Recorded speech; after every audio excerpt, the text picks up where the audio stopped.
하나님 말씀은 구약 성경 시편 88편입니다. 하나님 말씀은 구약 성경 시편 88편입니다.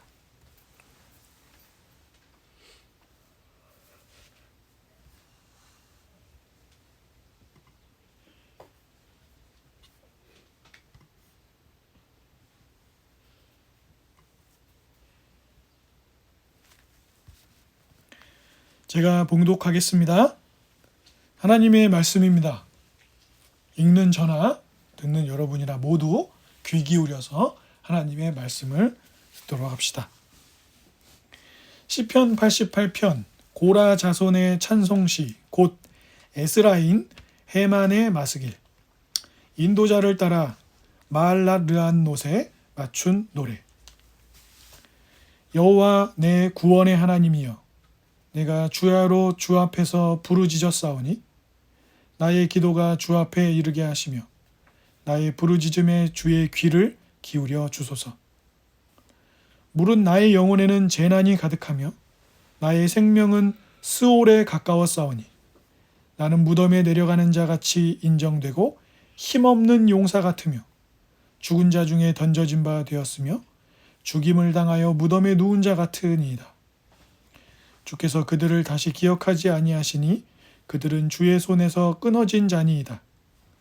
주께서 나를 깊은 웅덩이와 어둡고 음침한 곳에 두셨사오며 주의 노가 나를 심히 누르시고 주의 모든 파도가 나를 괴롭게 하셨나이다.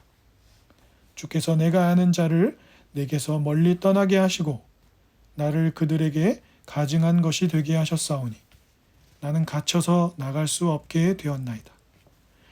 곤란으로 말미암아 내 눈이 쇠하였나이다.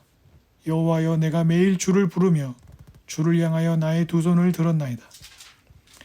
주께서 죽은 자에게 기이한 일을 보시겠나이까? 유령들이 일어나 주를 찬송하리까? 주의 인자하심을 무덤에서 주의 성실하심을 멸망 중에서 선포할 수 있으리까? 흑암 중에서 주의 기적과 이즘의 땅에서 주의 공의를 알 수 있으리까? 여호와여, 오직 내가 주께 부르짖었사오니 아침에 나의 기도가 주의 앞에 이르리이다. 여호와여, 어찌하여 나의 영혼을 버리시며 어찌하여 주의 얼굴을 내게서 숨기시나이까? 내가 어릴 적부터 고난을 당하여 죽게 되었사오며 주께서 두렵게 하실 때에 당황하였나이다. 주의 진노가 내게 넘치고 주의 두려움이 나를 끊었나이다.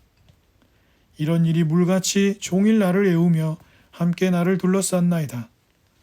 주는 내게서 사랑하는 자와 친구를 멀리 떠나게 하시며 내가 아는 자를 흑암에 두셨나이다. 아멘.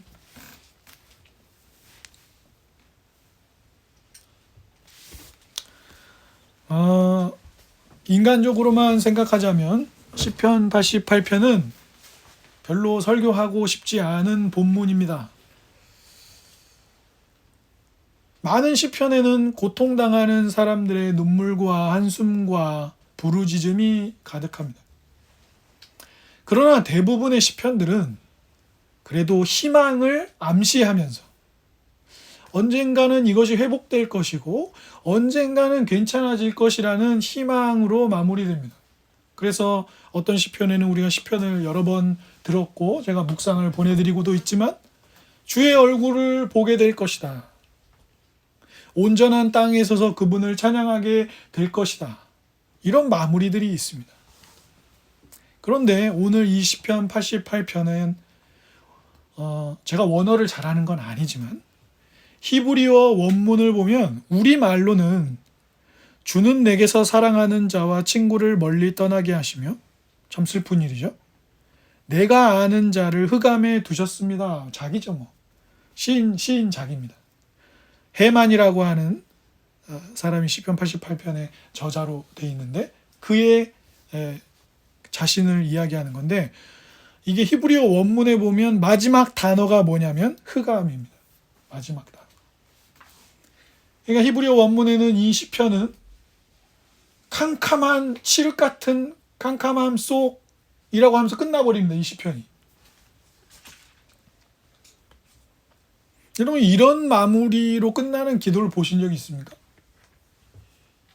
제가 주일날 우리 교회의 일들과 여러분들을 위해 목회 기도할 때 저의 기도가, 하나님, 우리가 어둠 속에 있습니다. 아무것도 안 보이는 칠흑 같은 어둠 속에 있습니다. 어둠이요 하고 기도가 끝나면 여러분 기분이 어떠시겠어요? 우리 목사님이 뭐 제정신인가? 뭐 아침에 무슨 일이 있으셨나? 되게 이상하다고 생각하실 겁니다. 근데 오늘 시편이 그렇게 마무리되고 있습니다. 어떤 희망의 기미도 이야기하지 않고 마지막 구절이 사랑하는 자와 친구가 다 나를 떠나게 하셨습니다. 주님이. 그리고 나는 어디 있어요? 나는 그냥 깜깜한 게 아니고 정말 칠흑같이 깜깜한 그 속에 내가 있습니다 하고 시편이 끝나버립니다. 이 기도가 끝나요. 그런데 이런 기도가 시편 안에 있다는 것은, 그리고 이 기도가 하나님의 말씀으로 우리에게 주어졌다는 것은 무슨 이야기입니까? 이 시인의 고통스러운 상황과 이 흑암이라는 말로 끝나는 이 시가 그럼에도 불구하고 하나님의 말씀으로서 우리에게 알려주고자 하는 내용이 있기 때문에 하나님께서 이 해만의 기도를 여기에 두셨을 것입니다. 그래서 오늘은 우리가 이 시편을 4가지로 한번 살펴보도록 하겠습니다. 첫 번째 우리가 생각해 볼 것은, 신앙을 가진 그리스도인들에게도 이 본문이 말하는 흑암과 같은 시간이 길게 주어질 수 있다는 것입니다. 어쩌면 이렇게 얘기할 수도 있겠죠. 선을 행하며 아름답게 살려고 하는 사람의 삶 속에도 흑암과 같은 시간이 꽤 오래 지속할 수 있다는 것. 슬기로운 의사생활이라는 드라마에 보면 거기서 이제 아주 슬픔을 겪고 있는 한 여인에게 의사 선생님이 편지를 써주는 내용이 기억이 나는데, 거기에 자기가 봤던 의학책, 의사들이 보는 영어로 되어 있는 두꺼운 책에 맨 앞에 쓰여진 서문과 같은 이야기를 의사가 그 분에게 위로로 해줍니다. 이게 무슨 얘기였냐면, 착한 사람들에게도 나쁜 일이 생길 수 있다, 이런 문구였습니다. 기억이 나실지 모르겠습니다. 드라마 보신 분들. 시인은 이 기도를 시작하면서 여호와 내 구원의 하나님이여, 그리고 그분이 기도를 들어주실 것을 이야기하며 그분의 구원을 이야기합니다. 예, 시인은 하나님을 믿습니다. 시인은 하나님이 구원이심을 믿어요. 그러니까 기도하고 있잖아요, 지금. 안 믿으면 기도 왜 하겠습니까? 그러나 본문을 쭉 읽어보면 우리가 본문을 통해서 구체적인 상황은 알 수가 없는데, 한 가지 확실한 것은 일단 모든 친구들이 지금 나를 떠났습니다. 그리고 본문에 나와 있는 다양한 표현들, 스올에 내려가는 것 같다라든가 이런 표현들은 대부분 히브리인들에게는 어떤 표현들입니까? 굉장히 지금 실존적으로, 현실적으로 죽음이 코앞에 놓여 있는 상황입니다. 어떤 이유 때문에 죽음이 가까이 놓여 있는지 몰라요. 그러나 시인이 사용하고 있는 기도의 표현들을 보자면 죽음이 매우 가까이 위기로 다가와 있다라는 사실은 알 수가 있습니다.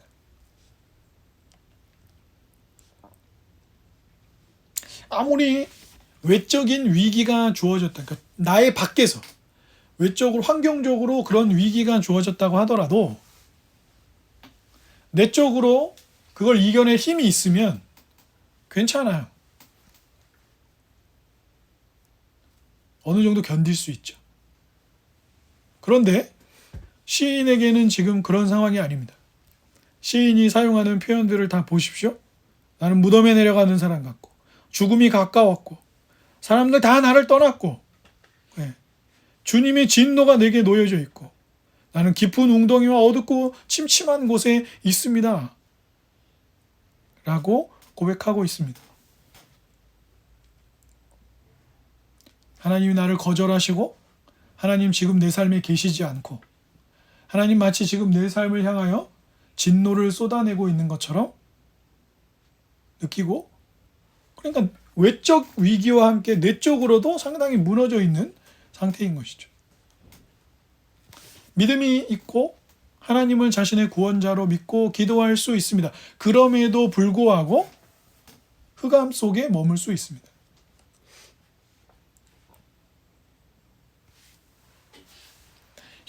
성경은 매우 우리의 삶의 현실적인 부분을 잘 다루고 있습니다.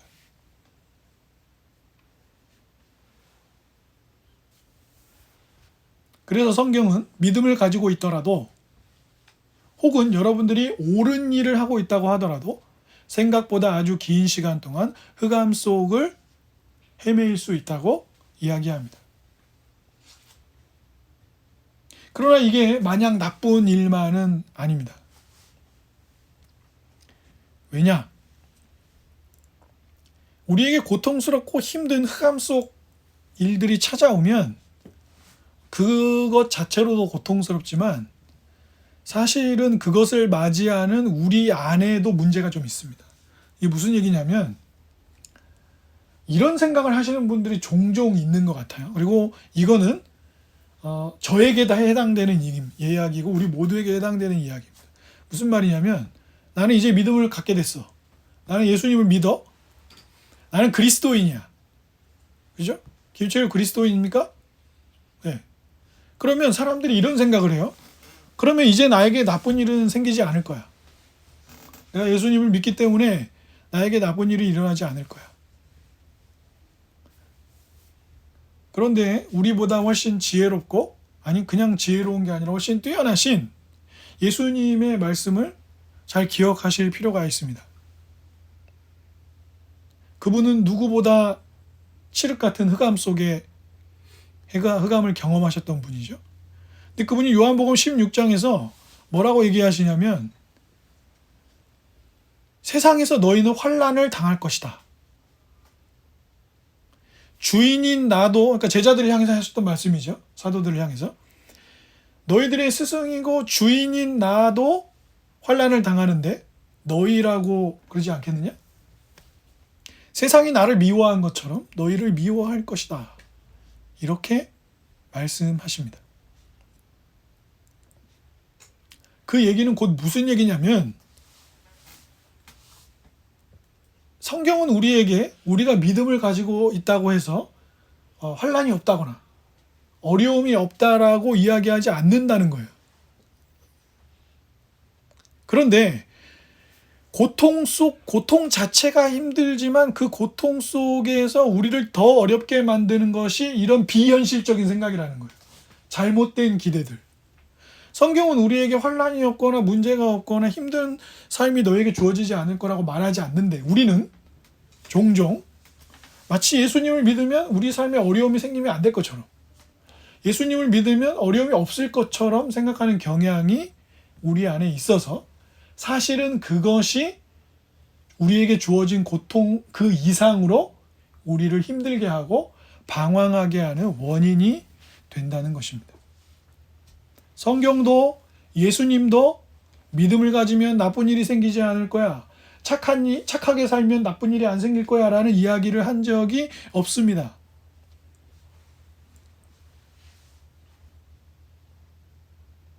이것이 처음으로 우리가 기억해야 될 사실입니다. 기독교는 매우 현실적이고 헛된 기대를 갖도록 하지 않습니다. 그렇기 때문에 우리가 믿음이 있더라도, 우리가 착하게 살고 있더라도 우리는 오랜 시간, 생각보다 긴 시간 동안 고통 속에 머물 수 있습니다.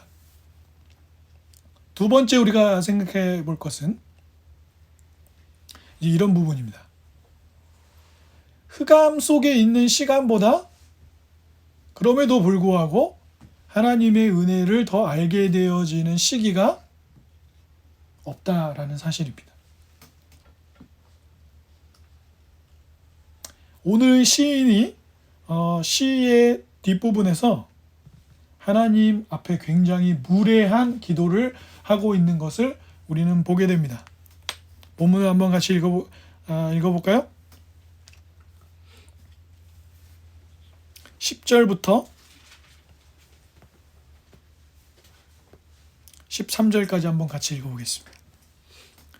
주께서 죽은 자에게 기이한 일을 보시겠나이까?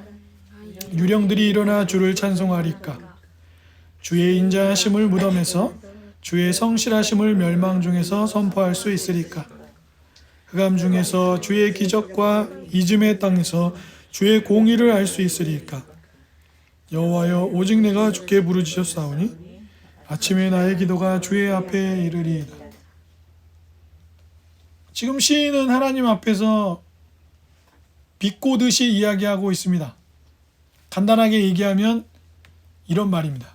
하나님, 제가 하나님을 증거하고 하나님의 뜻대로 이렇게 저렇게 살고 싶습니다. 하지만 제가 죽어버린다면 그게 무슨 소용이 있겠습니까? 하나님을 증거하고 싶기도 하고 하나님의 뜻대로 살고 하나님이 원하시는 이런저런 것들을 하면서 아름답게 살고 싶은데 제가 죽으면 그게 하나님한테 뭔 소용이 있어요? 라고 살짝 대들고 있는 것입니다. 무례하죠? 하나님을 만났던 선지자들은 하나님 앞에 이렇게 대놓고 이런 일들이 이렇게 많지 않습니다. 물론 유명한 사람이 몇 명 있지만요. 뭔가 선을 넘는 듯한, 비꼬는 듯한 태도로 지금 하나님 앞에 기도하고 있습니다. 절망 속에 있을 때 우리가 그렇죠. 어려움의 순간에 있으면 자기가 놓여있는 어려움의 순간을 중심으로 모든 것을 판단하니까 그걸 삶의 모든 부분으로 확대해서 생각하거든요. 그래서 삶의 안 좋은 시기를 보내고 있는 분을 만나면 그분은 어떻게 얘기합니까? 세상이 아름답다고 얘기합니까? 안 그러잖아요. 어려운 시기를 보내고 있는 분들을 만나면 이 더러운 세상, 모든 일들에도 다 불만과 고통이 가득하게 얘기하게 됩니다. 과장되게 생각하고, 그리고 시인은 지금 하나님을 추궁하죠. 그러면서 나중에 시인이 뭐라 그러는 거예요? 지금 나와 가장 가까이에 있는 친구는 누구예요? 흑암입니다. 하나님 참 좋으시겠습니다. 사랑하는 사람도 다 떠나고 친구도 날 다 버리고 죽음은 가까워져 와 있고 내 삶은 위기고 내 마음도 다 무너져 버렸습니다. 그래서 내가 지금 이렇게 하나님 앞에 비꼬든 얘기합니다. 그래, 내가 죽으면 좋으시겠습니까? 내가 죽으면 하나님한테 뭔 득이 될 게 있겠습니까? 라는 식으로 이야기하는 것입니다.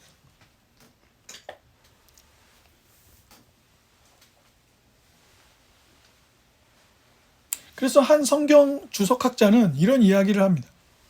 성경 속에 이런 기도가 존재한다는 것은 하나님이 사람들을 헤아리신다는 것에 대한 증거다.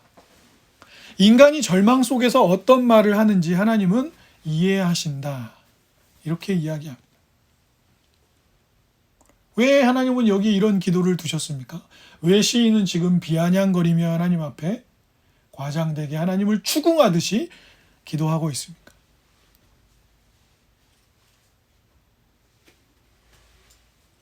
하나님께서 우리가 어려움을 맞이하면 종종 그렇게 하나님에게 추궁하고 하나님께 비아냥거리고 그런 존재라는 것을 하나님이 아신다는 거예요. 하나님이 그런 우리를 받아주시고 하나님이 우리의 그런 기도를 들어주시고 우리를 헤아리신다는 거예요. 우리는 우리의 자녀들이나 가까운 사람들이 조금 무례한 태도를 보이면 어떻게 합니까? 일단 그 이야기를 들어주기보다는 네 태도가 아주 무례하다. 우리도 태도가 무례하니까요. 그리고 그 무례함에 대한 우리의 화남, 짜증, 분노를 토해내죠. 그런데 하나님이 그러한 우리의 기도를 들으십니다. 그리고 그러한 기도를 들으시며 우리를 헤아리십니다. 우리가 옳지 못한 말로 기도하고 우리가 무례한 태도로 불만을 쏟아낼 때도 하나님은 자신의 은혜의 하나님이심을 드러내십니다. 아침마다 좋은 태도로 굿모닝이라고 이야기하지 않아도 하나님은 우리를 마주하십니다.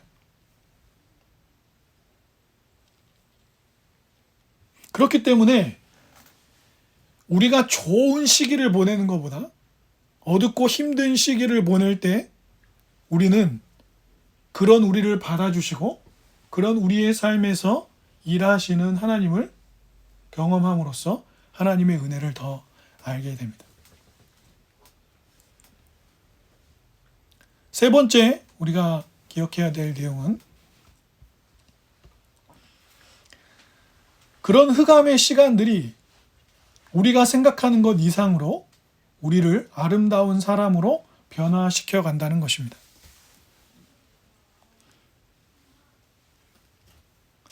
욥기를 시작하면 욥기를 읽어보면 욥기가 시작되면서 천상회의가 열립니다. 그리고 정작 그 결과로 고난을 당하게 된 욥은 천상회의의 존재를 전혀 알지 못합니다. 욥기를 읽는 우리는 알지만 욥은 몰라요. 욥에게 공개되어 있지 않습니다. 이 천상회의. 근데 이 천상회의의 핵심은 무엇이었습니까? 하나님 앞에 쭉 모여있는 천사들과 거기에 누구도 있었죠? 거기에 사탄도 있었습니다. 뒤늦게 이렇게 왔죠. 자기가 나쁘다는 걸 그렇게 지각함으로써 보여주는 것일지도 모르겠습니다. 그런데 사탄이 하나님께서 야 너희들이 내 종, 내 사람인 욥을 잘 봤냐? 그가 얼마나 나를 사랑하고 그가 나를 얼마나 예배하고 그가 얼마나 나를 잘 섬기냐. 참 기분 좋게 말씀하셨습니다. 그때 사탄이 뭐라고 얘기했습니까? 하나님, 사실 이렇게 얘기하고 싶었던 거죠. 하나님, 정신을 좀 차리십시오. 욥이 하나님이 아무것도 안 주시는데도 아무것도 없는데도 자기 삶이 아무것도 없는데도 하나님이 주시는 게 아무것도 없는데도 욥이 하나님을 섬길까요? 욥이 하나님을 사랑할까요? 욥이 하나님을 섬기고 사랑하고 예배하는 데는 그렇게 사는 데는 이유가 있을 겁니다. 어떤 이유가 있습니다. 아무 이유 없이 하나님을 섬기는 이유는 없습니다. 뭔가 주시는 게 있으니까 그런 거죠. 그래서 그 회의의 결과로 어떻게 됩니까? 하나님이 욥의 생명에만 손을 대지 말고 그럼 한번 네가 원하는 대로 해보라고. 재산도 뺏고 하나님이 허락하신 거죠. 실제로 욥은 재산을 다 잃고 자녀 10명도 한 번에 다 잃고 부인도 나중에 어떻게 합니까? 차라리 하나님을 저주하고 죽으라 그러면서 욥을 떠납니다. 모든 것을 잃었고 자기도 질병에 걸렸습니다.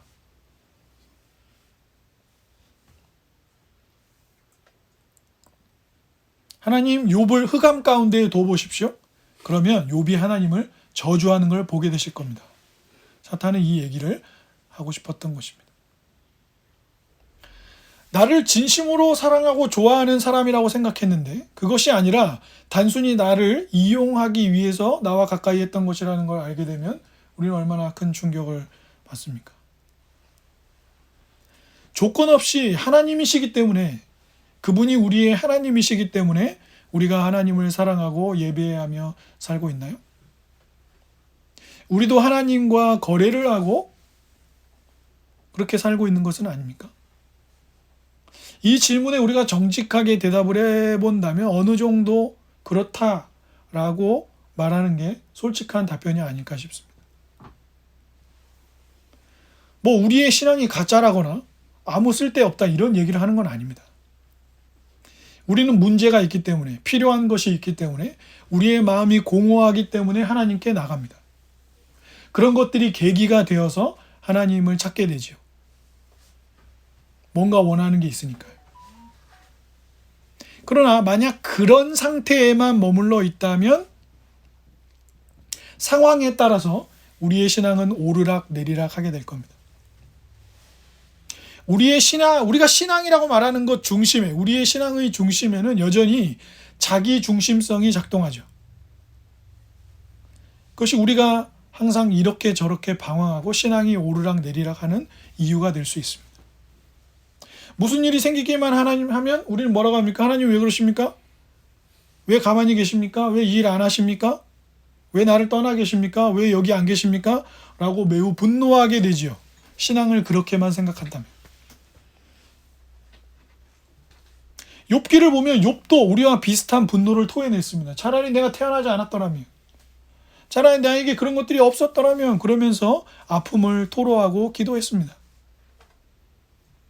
그런데 욥기 끝에서 욥기 끝을 가보면 그런 욥도 오늘 시인처럼 비아냥됐거든요. 하나님 앞에. 차라리 내가 태어나지 않았다면, 자기를 태어나게 하신 분이 하나님인데 하나님 앞에서 차라리 내가 태어나지 않았다면, 그 얘기는 하나님을 향해서 하는 얘기잖아요. 오늘 시인처럼 욥도 그런 이야기를 했습니다. 그런데 웃긴 건 욥기 막 끝에 가면 그런 욥의 모습을 놓고 하나님께서 욥이 하나님을 영화롭게 했다, 하나님께 영광을 돌렸다라고 평가한다는 거예요. 이유가 뭐였습니까?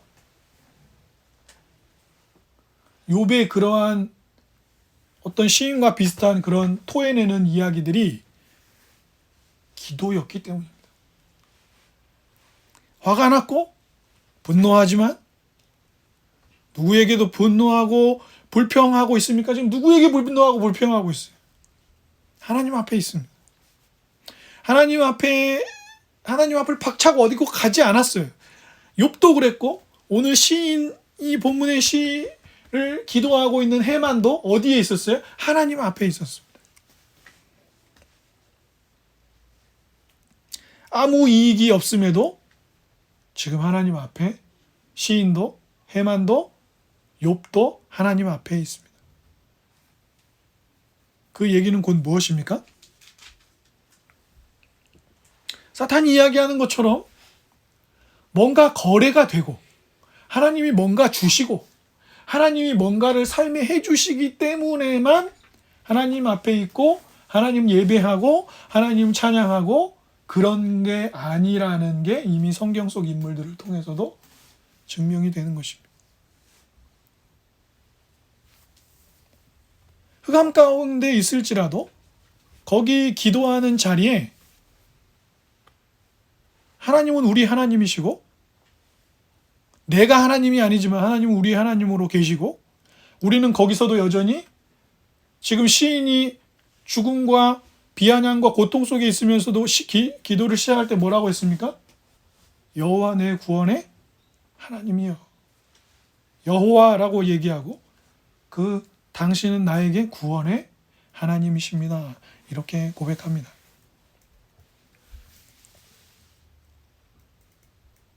내가 지금 당장 얻을 수 있는 이익이 아무것도 없을지라도 나는 여전히 기도하고 있고 예배하고 있고 하나님은 나의 하나님이십니다 라고 기도하는 자리에 있다는 것입니다.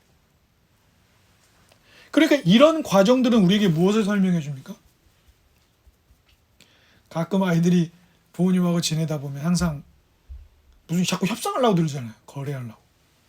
내가 이거 하면 뭐 줄 건데요? 그럼 뭐를 안 주면 아빠가 아닙니까? 뭐를 안 주면 엄마가 아닌가요? 뭐를 안 주면 내 형이 아닌가요? 뭐를 주지 않으면 내 동생은 내 동생이 아닌가요? 아니거든요. 아니거든요. 그러니까 우리가 가끔 가족들의 아름다운 이야기를 들을 때 뭐예요? 다 나를 버리고, 다 나를 범죄자라고 말하고, 다 나를 외면해도 거기 엄마가 있는 겁니다. 거기 아빠가 있는 거고요. 거기 내 형이 있고 내 동생이 있어요. 내 동생이 범죄자라고 내가 내 동생이 형이 아닌 것은 아닙니다. 물론 사람은 버리고 외면하기도 하고 부모 자식 관계여도 그것을 거래로 여기는 일들이 있죠. 우린 죄인이니까요.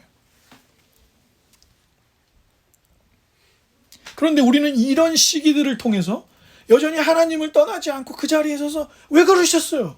분노를 토해내기도 하고 왜 나한테 그러셨어요?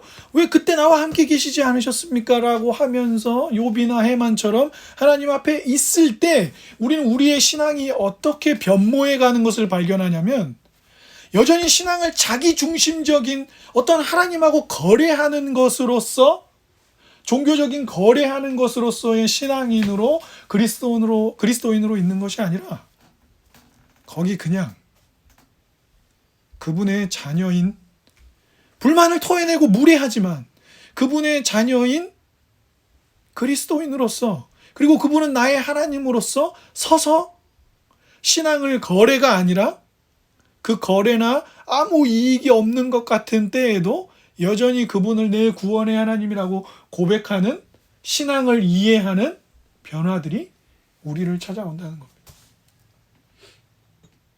불만이 있습니다. 한탄이 새어나옵니다. 눈물이 쏟아집니다. 그럼에도 불구하고 우리는 그분을 떠나지 않고 그분 앞에 서 있는 신앙의 내용으로 그분 앞에 있는 것을 경험하게 되어지는 것이죠.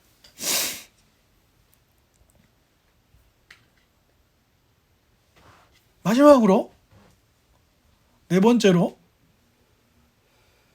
영원한, 시인은 지금 뭐라고 얘기하냐면 이 흑암이 영원할 거라고 얘기합니다. 이 흑암이 사라지지 않을 것 같다고 얘기합니다. 그래서 시가 오늘 시편 88편 어떻게 끝난다고요?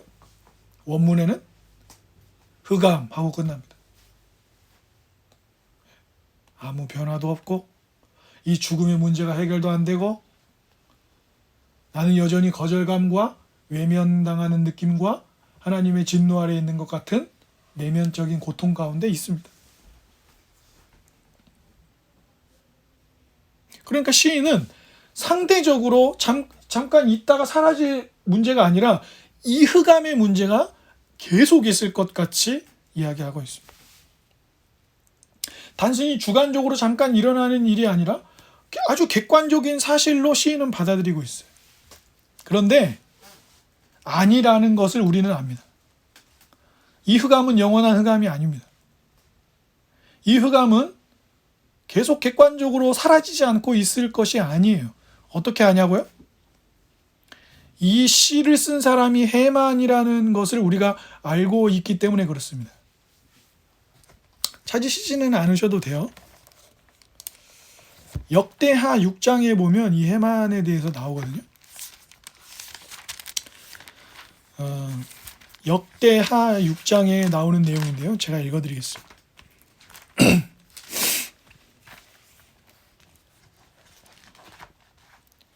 솔로몬이 나오는 내용인데 이 해만의 이름이 거론되면서 이 해만이 어떤 사람이라고 역대하 6장에 이야기하고 있냐면 이 해만은 찬양을 인도하는 사람, 예배를 인도하고 찬양하는 사람 중에 있는 사람으로 역대하 6장이 소개하고 있습니다. 해만은 그앗 자손 중에서 어떤 사람입니까? 역대하 6장에 보면 찬송하는 자입니다. 시편은 위대한 역사적, 문학적 자료로 사람들이 많이 이해합니다. 이건 믿지 않는 사람들도 인정하는 바입니다. 많은 이들이 도움을 얻었습니다. 이게 무슨 뜻입니까? 해만의 삶이 찬송하는 자로 머물렀고 그가 그 역할들을 감당했다는 사실은 그의 고통이 영원하지 않았다는 것을 우리에게 알게 합니다. 해만이 2500년 전에 이 기도를 눈물로 하고 있었을 때 자기 자신이 하나님 앞에 기도했던 이 기도의 내용이 수많은 사람들에게 읽혀지고 자신과 같이 흑암 속을 헤매는 사람들에게 도움이 될 거라고 생각을 했을까요? 아닐 겁니다. 그러나 해만을 포함해서 우리를 떠나지 않으시고 하나님이 계속 계신다는 것을 우리가 어떻게 알 수 있습니까? 해만의 삶이 어둠으로 끝나지 않고 찬송하는 자의 삶을 또한 살게 되었을 거라는 걸 우리는 어떻게 알아요? 마태복음 한번 같이 보겠습니다. 마태복음 27장 45절입니다. 마태복음 27장 45절입니다.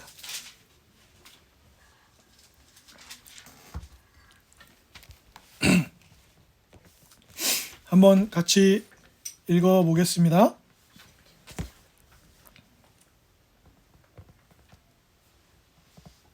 45절 이하 제가 그만할 때까지 한번 같이 읽어보겠습니다.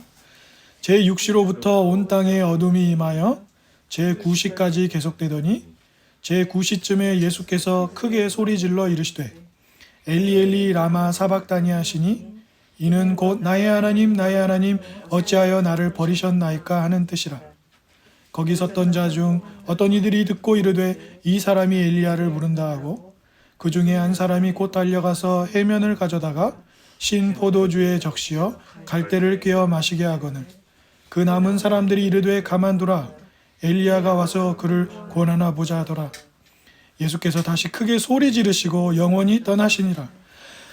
이에 성소 휘장이 위로부터 아래까지 찢어져 둘이 되고 땅이 진동하며 바위가 터지고 무덤들이 열리며 자던 성도의 몸이 많이 일어나되 예수께의 부활 후에 그들이 무덤에서 나와서 거룩한 성에 들어가 많은 사람에게 보여졌다. 사랑하는 여러분, 고통은 왜 일시적이고 하나님이 거기 계신다는 것을 알 수 있다고 제가 말씀드렸냐면 진정한 흑암을 경험하신 그리스도가 계시기 때문입니다. 그리스도께서는 흑암을 느끼신 게 아닙니다. 그리스도께서는 사방이 칠흑같이 어둡게 된 것을 그냥 느끼신 게 아니에요. 진짜 경험하셨고 하나님의 진노를 다 받으셨습니다. 그야말로 예수님 옆에는 뭐만 있었습니까? 흑암만 있었습니다. 그래서 예수님 뭐라고 말씀하셨습니까? 내 하나님, 나의 하나님, 어찌하여 나를 버리셨습니까? 라고 하셨습니다. 삼위 하나님의 관계를 생각하면 이건 있을 수 없는 일입니다. 성부와 성자와 성령 하나님은 영원히 함께 계시는 분이고 영원히 서로를 사랑하시는 그렇게 계시는 삼위 하나님입니다. 사랑 그 자체이십니다. 서로를 사랑하시는 존재이시니까요. 그런데 그 성자께서 인간의 몸을 입으시고 지금 뭐라고 얘기하십니까? 나의 하나님 어찌하여 나를 버리셨습니까? 이렇게 이야기합니다. 해만은 이렇게 말했습니다. 내가 죽으면 하나님한테 뭔 도움이 됩니까? 그게 하나님한테 도움이 되나요? 죽어서 어떻게 찬송을 부릅니까? 왜 그런 표현을 썼습니까? 그러면 하나님한테 아무 도움이 안 되는데 왜 이런 현실이 되게 주어진 건가요? 하는 거니까요. 죽어서 찬송을 할 수 있나요? 네, 할 수 있습니다. 우리는 부활할 거니까요. 사도 바울이 고린도 교인들에게 얘기합니다. 고린도 전서 16장에서 뭐라고 얘기합니까? 부활이 없냐? 그건 우리가 제일 불쌍한 사람들이다. 우리야말로 가장 불쌍한 사람들이다. 그리스도인들이야말로. 부활이 없는가? 그러면 우리가 가장 불쌍한 사람들이다. 죽으면 찬송을 부를 수 있습니까? 예, 부를 수 있습니다. 우리는 부활할 거니까요. 죽음이 우리의 끝이 아니니까요. 흑암은 버림받았다는 말이 아닙니다.